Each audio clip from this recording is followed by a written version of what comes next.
My name is Daniel Leger. I'm the co-owner of New England Tap House Grille along with my wife Valerie Vanalis.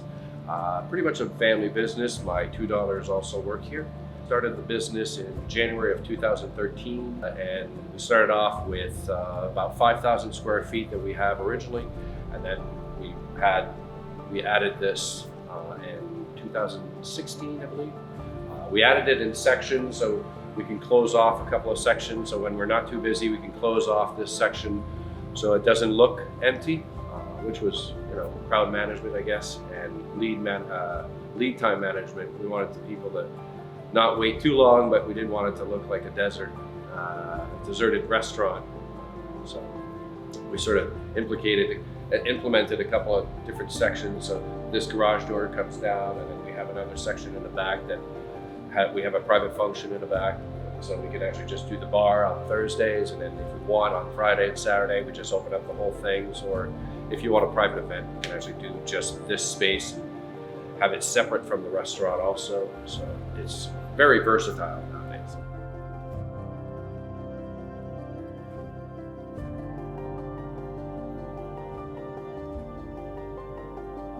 That was one of the most dramatic things I've ever had to live through. We had to call all of our employees one by one and tell them that we don't know if we're going to be able to open up ever again. We had no clue. So we told them that they needed to go on unemployment. At first I was a little skeptical of how emotional this was going to be. Told my wife, I'm like, not a problem at all, not a problem. I can do this. It took me 28 employees to stop crying because I couldn't hold it in. I didn't know what the future was, and these are my family members, and it was like telling your kids that they need to move out. It wasn't a very pretty sight and from that point on, employees stepped up and we started reinventing ourselves. We started the takeout program. We started to reinvent all the process that we had. Our lines were completely obsolete. We couldn't use any of the things on the lines anymore. All of our packaging was wrong. Everything was wrong to be able to do a takeout. Our restaurant is not built for a takeout. It's 120 feet long from start to finish. So when you actually have to bring food from the back of the kitchen to the front of the kitchen, you almost need rollerblades. So had to adapt at that level also.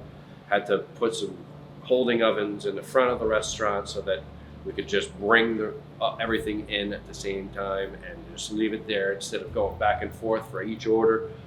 So when it was ready, we'd just bring 5 or 6 packages up front, and then when the guests would arrive, we'd just give them from there instead of going back to the kitchen every time. We increased all of our phone lines. We had 2 phone lines. We increased it to 6, 5, I believe.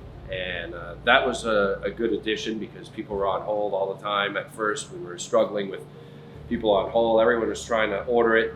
The loyalty for everyone here in the community was absolutely phenomenal. And that's what pulled us through.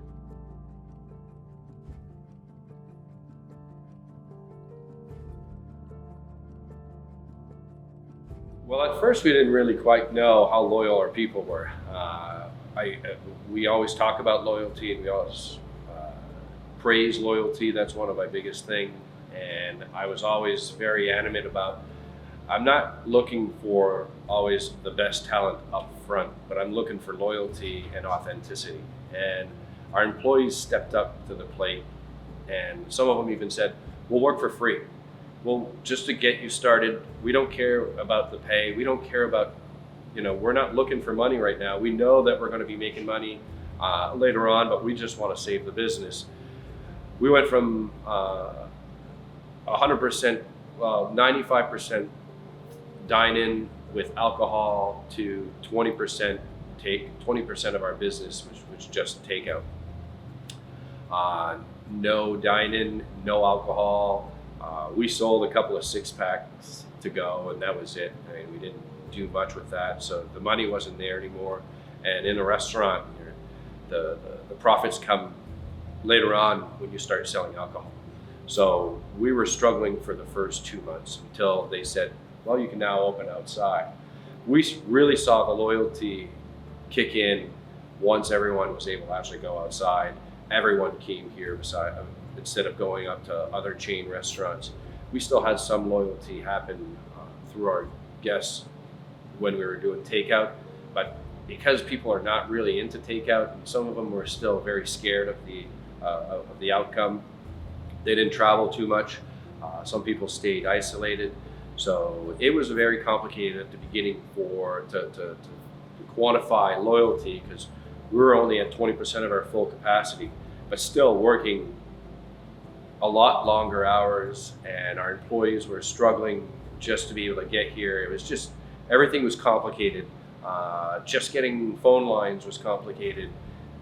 Comcast was having trouble sending people, having people over. It was just, everything was hard. And we got to notice how loyal our guests were around end of May when we opened up our patios outside.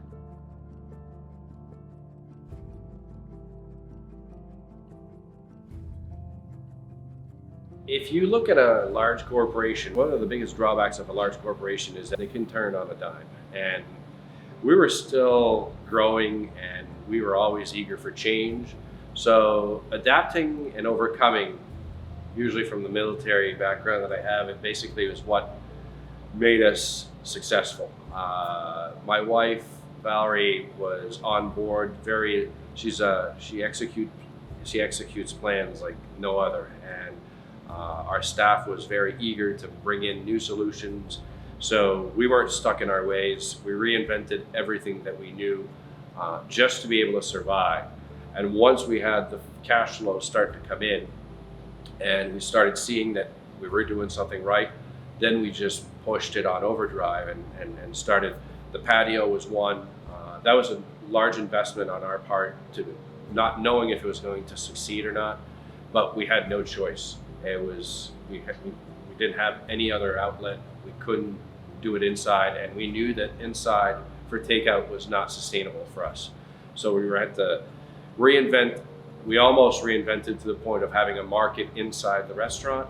We were a few weeks away from executing that, and then we actually got the outside permission, and that put the kibosh on that, because now we knew that if we're going to be able to go outside, people are going to need to come inside for the bathrooms.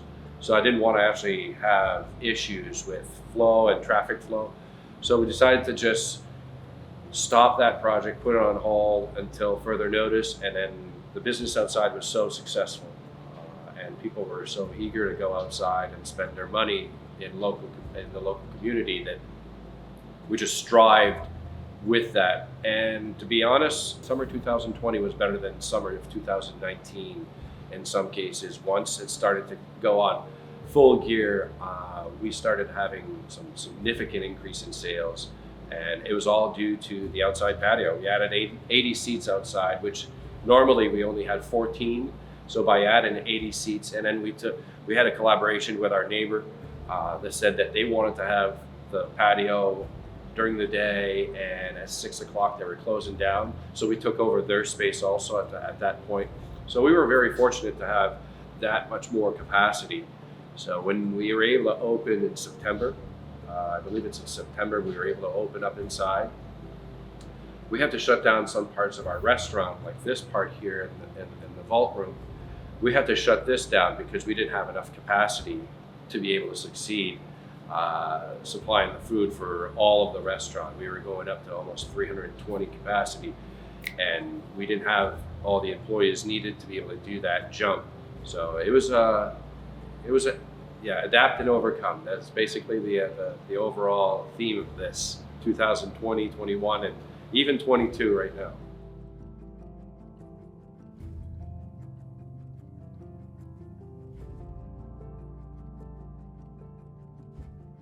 So during the pandemic, what happened was it just gave us an idea of how vulnerable we were we were very loyal with one vendor, and we decided to approach this in a different way, because we were struggling to get some produce and some meats and some of our proteins. We were struggling.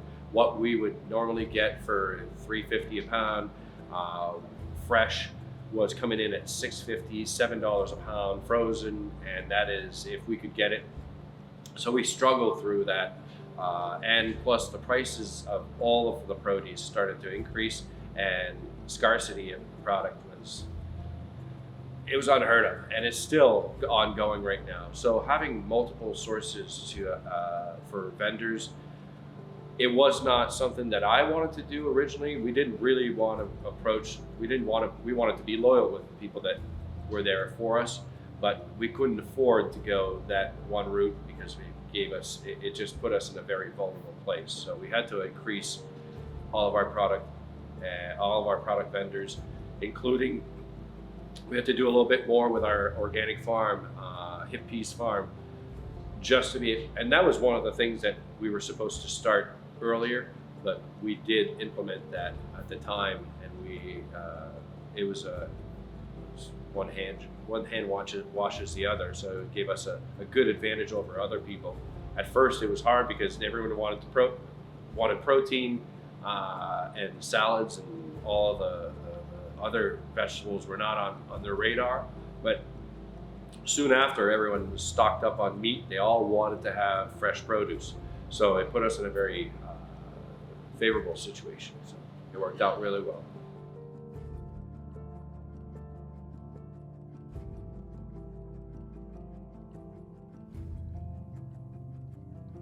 Where we're at today is a little different than we were before. Before, everyone was working and they had multiple jobs, and it was hard to actually quantify how great an employee was because there was an abundance of employee and we could just switch around we took it for granted. Now that we realize that they're a very, very valuable asset for our company, we started to switch our marketing, and I want to promote the integrity of these people during the pandemic, and I want to show the people what it is to be a bartender, a waiter, hosts, or even a line cook or a dishwasher. There's so many facets of this company that is hidden behind the scenes that people take serving for granted. They consider serving a servant's job, but actually it's a lot more than that.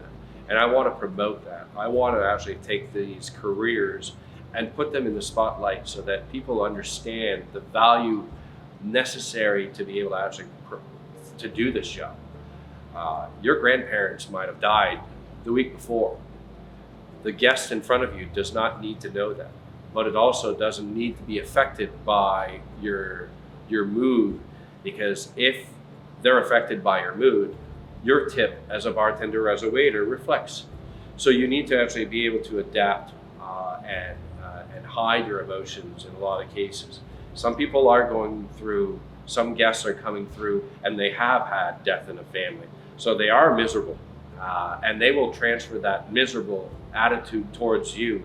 So you have to be somewhat of a duck where water peels off of you, so the emotions of your customers don't affect your next table when you're walking up to the next table. So it's almost like a reset every time you walk into a new table. And in order to adapt to do that, it takes extreme psychological skills to be able to adapt from one environment to another environment. One environment wants you to be social. They want to hear about your life. The other environment is going through a divorce, and this is the last time they'll be talking to each other, and they don't want to hear you talk about nothing. They want to hear you, can I take your order? Is that it? Can I get you anything else? And that's it. And can I bring you the bill? And that's it. And that's all they want to hear. So in order to figure out those things, in order to actually adapt to the guests, you need to be able to be a social chameleon and adapt on the fly. In the kitchen, you're also going through a significant amount of stress. It's a fight or flight scene at one point. If you go into the back of our kitchen at some point, when there's 100 tickets an hour, that's a lot of people to feed. And it's not just, hey, we're just feeding them French fries. You know, it's French fries, it's hand-cut French fries, it's our regular fries, it's onion rings, it's a burger medium, it's a burger well done, it's a steak medium, it's a steak well done, it's a fry station, it's a salad, it's a pizza. So in order to be able to adapt that section in the back of the house is so, you become so overwhelmed when it gets so busy and it's hot in the summer, and you get new employees that are coming in, so you have to train them on the fly. Being a dish operator is something that people take for granted. Oh, I can wash dishes. Yeah, you can wash dishes in your house. When it comes down to washing 1,500 pots and pans and scrubbing and being in a 3-bay sink all day long when it's 95 degrees in your kitchen, and you've got somebody calling out, and you have to do the scrubbing, and you have to do the dish, and you have to do, and then you've got the fact that everyone flips their station at 10 o'clock and you thought you were doing really good, and next thing you know, you've got another 4 hour, it looks like you've got another 4 hours worth of dishes to do, and you were all cleaned up before that. You're snapping out, you're like, oh yeah, I'm doing pretty good, and next thing you know, bang, you get hit with those things. So I think that this industry has been undervalued for so many years, underrated. It's been going underneath the radar. A lot of people ask some of our employees, so what are you going to do when you grow up? What are you going to do when you actually, what's your real job? Well, my real job is to make a significant amount of money in the shortest amount of time, and I need to have a beautiful smile every time I walk into work, and I need to adapt to every situation. I need to be a problem solver. I need to be a psychologist. I need to be able to be efficient with my time and not spend too much time with somebody that I think is going to be really good for our tip and then neglect all the other people. So being able to, this is a personal business that they have. For the front of the house, it's all a personal business. You're working on tips. So it's you're your own personal entrepreneur, and the way you approach it will make you successful in this business, or it'll set you up for other careers that you want. I think that everyone should start with a restaurant as their first employment, so they can understand how valuable these people are. And so when you go back into a restaurant, you can be kind to them. But also, it gives you a lot of structure. It gives you a lot of tools for the future, whether it's personal or professional. And for a long-time career, there's still some very good money to be made in this industry if you're willing to sacrifice some weekends sometimes while your other friends, but you make other plans, and you now realize it's a lot easier to go out on Monday and Tuesday because the lines are very short everywhere. So it's a beautiful lifestyle. It's just, if you have a family and the rest of the family is not on board, it becomes hard. But if the rest of the family is in the same industry or a similar timeline, it is very easy to get caught up into this chaos and to this hectic world. And it's a really nice, and people are passionate and well driven. So there's a lot of camaraderie and a lot of friendship. It's one thing that I got out of many years ago, and I said to my wife, one day I'm going to own a restaurant. And my daughter just put me to the test. And one night she was actually crying on her bedside, saying that she was very upset because her friends were telling her she couldn't be a famous soccer player. And I said, well, if you have a dream, just go out and get it. There shouldn't be anybody, including me, to tell you what you can and can't do. And she looked at me and she goes, well, what's your dream? And I said, well, my dream is to own a restaurant one day. And she just put me on the spot, and she said, well, why aren't you? I broke down and cried. I broke down crying, and I said, just because Dad's a hypocrite. I've always been telling other people what to do, and now I'm stuck. I don't have a choice. If I want my kids to believe that I'm a good leader and I'm a good dad, I have to put my money where my mouth is. So I looked at her and I said, well, I'm going to show you what it is to be vulnerable. And I went downstairs and built a business plan, and quit my day job. I burned my ships, like one of my friends would say. I burned my ships. I sold everything I had.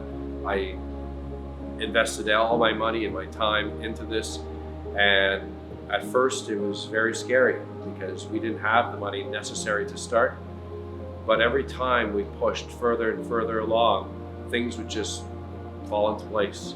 And now, after 9.5 years, I realized it was the right choice. I reinvented and I showed my kids what it is to be vulnerable. And today, I'm the living proof of what it is to embrace change and adapt to your environment to become the most successful that you can be.